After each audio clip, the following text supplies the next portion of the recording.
Plus tu forces ton autorité et moins tu es réellement en autorité. Peut-être que tu es frustré parce que tu sens que tu as de la valeur, parce que tu sens que tu as des choses à réaliser, mais que tu as l'impression que si tu ne t'imposes pas, tu ne seras pas respecté à ta juste valeur. Eh bien, si tu te reconnais dans cette vidéo, reste bien jusqu'à la fin parce que tout ça est complètement normal, mais on va casser cette croyance. Et je vais te donner des tips pour pouvoir avancer vers la meilleure version de toi.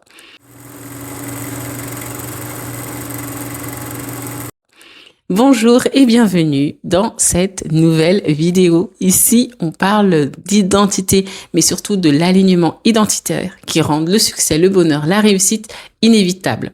On est passé par l'identité. On est passé aussi par l'ego. Aujourd'hui, on arrive sur l'autorité naturelle. Imagine, tu t'es peut-être retrouvé déjà dans cette situation. Tu es à un endroit où vous êtes plusieurs personnes. Vous êtes un peu en compétition. Vous devez vous défendre, vous devez vous présenter et il n'y en aura qu'un seul qui sera retenu. Et toi, tu penses que si tu parles plus fort, si tu t'imposes, si tu veux démontrer que les gens, les autres qui sont autour de toi sont nuls, eh bien, c'est ça qui va faire que tu vas faire la différence. Eh bien, c'est une erreur monumentale. C'est pas du tout comme ça que tu vas pouvoir réussir. Parce que il y a plusieurs notions à distinguer. L'autorité naturelle surtout, ce n'est pas de l'autoritarisme. L'autoritarisme cherche à imposer. Et là, on n'est pas du tout dedans. Bien entendu, quand on parle d'autorité, en général, on parle de ce pouvoir qui est reconnu à une personne pour pouvoir décider, diriger ou faire respecter des règles. Donc, c'est un pouvoir qui a comme contrepartie la répression et qui est lié à un poste donné, qui est lié à une hiérarchie, qui va être lié parfois par la contrainte, quand on est sur le cas d'un dictateur, de quelqu'un qui impose, qui fait sa loi, qui mène la terreur. Mais là, on est dans quelque chose qui est toxique et on n'est pas du tout dedans. Alors que normalement, l'autorité, ça devrait être plutôt quelque chose qui est en lien avec la reconnaissance d'une légitimité. Un leader, on reconnaît sa légitimité, mais c'est pas pour autant que il est vraiment dans quelque chose qui soit dur, qui soit répressif. Ok? Et quand on parle plus précisément d'autorité naturelle, eh bien, on va parler tout simplement de la capacité que chacun a à être respecté, à inspirer le respect et l'autorité par ce qu'elle est, tout simplement. Le pouvoir de ce qu'elle est, le pouvoir de ce qu'elle maîtrise, le pouvoir de la façon dont elle se positionne et tout naturellement inspirer le respect. Parce que il est important de se rendre compte que le respect, ça se ressent. L'autorité, ça se ressent. On peut décider sans imposer. On peut dire non sans écraser, sans humilier. OK? Et ça fait toute la différence.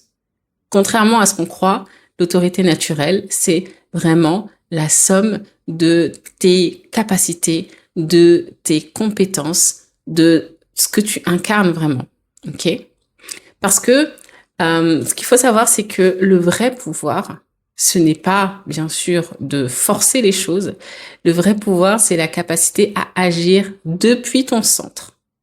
Parce que quand tu sais qui tu es, quand tu sais ce que tu veux dans la vie, quand tu connais ta valeur, ben en fait, tu n'as pas besoin d'être dans quelque chose de difficile. Tu as simplement besoin d'être fidèle à ce que tu penses, ce que tu dis et ce que tu fais. C'est ce qu'on appelle la congruence. Et c'est aussi la définition du bonheur selon Bouddha. Parce que quand tu es congruent, tu n'as plus besoin de convaincre. Quand tu es congruent, tu es dans ta cohérence interne. Et c'est précisément cette cohérence interne qui va amener naturellement au leadership. Quand on voit les exemples des grands leaders, je sais pas, on parle de Thomas Sankara, on peut parler de Nelson Mandela ou d'autres exemples comme ça inspirants. Ce sont des personnes qui n'ont pas besoin de beaucoup parler en réalité. Et c'est là qu'on voit que quand on parle de la communication, tu sais, on dit souvent que la communication verbale, ça représente que 7% de toute la communication. Ce qui veut dire que 93% de la communication, de ce que tu dis, c'est non verbal. Ça va être en lien avec la façon dont tu vas parler, le ton de ta voix, ton regard, la façon dont tu occupes l'espace, ta posture. Quand tu sais qui tu es, que tu es honnête avec toi-même, bah, t'as plus besoin de prouver, on est bien d'accord. On est bien d'accord. Et le contre-exemple, c'est quoi? C'est quand tu as un chef qui doute de sa légitimité. Et ça, je pense qu'on a tous un exemple comme ça. Et si tu te souviens bien, j'en ai déjà parlé quand je parlais de l'estime de soi haute et instable, c'est-à-dire que ça va être une personne qui, de par son titre, on lui a reconnu un pouvoir, mais qui, lui, n'est pas convaincu de ça. Il n'est pas congruent par rapport à ça. Et donc, qu'est-ce qui va se passer? Il va pas être serein du tout. Il va parfois être dans des colères, il va pas savoir gérer ses émotions, il va prendre des décisions qui ne sont pas cohérentes. Un jour, il va dire quelque chose, l'autre jour, il va dire autre chose. Et donc, en fait, on va être... c'est la terreur qui va faire qu'il va régner. Mais en réalité, les gens, il ne va pas acquérir l'adhésion de tout le monde parce qu'en fait, il n'incarne pas ce qu'il dit. Il n'est pas... Comment dire? Il n'est pas, il n'est pas à la hauteur du poste qu'on lui a confié. Si on lui a confié, c'est bien peut-être parce qu'il en a les capacités, mais lui n'en a pas la conviction. Donc, il n'est pas congruent, donc il n'est pas cohérent, donc il n'est pas convaincant. C'est ça. Parce que le pouvoir, ce n'est pas la force. Le pouvoir, c'est l'incarnation. D'accord? Je l'ai déjà dit plusieurs fois. En gros, aujourd'hui, qu'est-ce que tu vas faire pour pouvoir mieux travailler dessus? Tu vas faire en sorte de savoir qui tu es, déjà d'avoir conscience de qui tu es, de t'accepter complètement comme tu es et de faire en sorte de petit à petit savoir qui je veux, comment est-ce que je veux avancer. Ce qu'il faut savoir aussi par rapport aux émotions. Je parlais de la frustration. La frustration, c'est vraiment l'émotion que l'on ressent quand on sent qu'on a quelque chose de grand à faire, ok? Qu'on est capable de faire plus. Et quand tu sens cette frustration, pour moi, je trouve que c'est la meilleure émotion. Parce que quand tu sens cette frustration, qu'est-ce qui te reste à faire? Il te reste simplement à comprendre le besoin qu'il y a derrière. Cette émotion de frustration, elle ne doit pas te dominer. N'importe quelle émotion ne doit pas te dominer de toute façon.